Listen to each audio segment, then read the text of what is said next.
हा अत्यंत संवेदनशील विषय या ठिकाणी घेतलेला आहे। मी या निमित्ताने दोनच गोष्टी अधोरेखित करतो की यासाठी ज्या मुलींनी आत्ता जी भाषणं व्यक्त केली ती सगळ्यांच्या मनाला टोचणी लावणारी होती की मुली सुरक्षित आहेत का।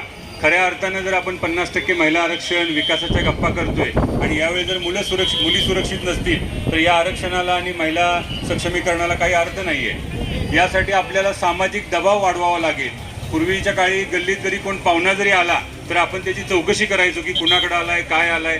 त्या पद्धतीनं चुकीचं घडत असताना किंवा अशा पद्धतीचं वर्तन करणाऱ्या समाजकंटकांना तरुणांना युवकांना आपण त्यावेळी वेळीच रोखलं पाहिजे आणि अशा चूक होत असताना समाजाने सुद्धा त्याच्यावरती एक दबाव निर्माण केला पाहिजे। ही एक अत्यंत महत्त्वाची गोष्ट आहे।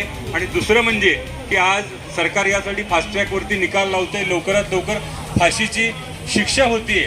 पण आज महाराष्ट्रात जर बघितलं परवा बुर्लीचे सामाजिक कार्यकर्ते राहुल पाटील यांनी एक उपोषण केलं आपल्या तहसील कार्यालयाच्या समोर की शेकडो असे आरोपी आहेत की ज्याच्यामध्ये ते जेलमध्ये बसलेले आहेत, त्यांना फाशीची शिक्षा झालेली आहे परंतु त्यांना न्यायालयाने अजून म्हणजे त्यांना फाशी दिली गेलेली नाही आहे। तर या बाबतीत सुद्धा एक सामाजिक लढा आपल्याला उभा करावा लागेल जेणेकरून हे काही सामाजिक कार्यकर्ते नाहीत की त्यांना सरकारने किंवा शासनाने पोचलं पाहिजे, त्यांना वेळीच फाशी दिली पाहिजे तरच याच्यामध्ये जबर बसेल आणि समाजाने यासाठी एक दबाव निर्माण केला पाहिजे। अशा घटना पुन्हा घडू नये यासाठी सामाजिक दबाव निर्माण होण्याची खरंच गरज आहे। या निमित्तानं या घटनेतील त्या मुलीला मी भावपूर्ण श्रद्धांजली व्यक्त करतो आणि आपल्या धुंडराज महाराजांच्या या पंचक्रोशीमध्ये आपण सर्वांनी सजग राहावं एवढं आवाहन करतो आणि थांबतो। जय हिंद, जय महाराज।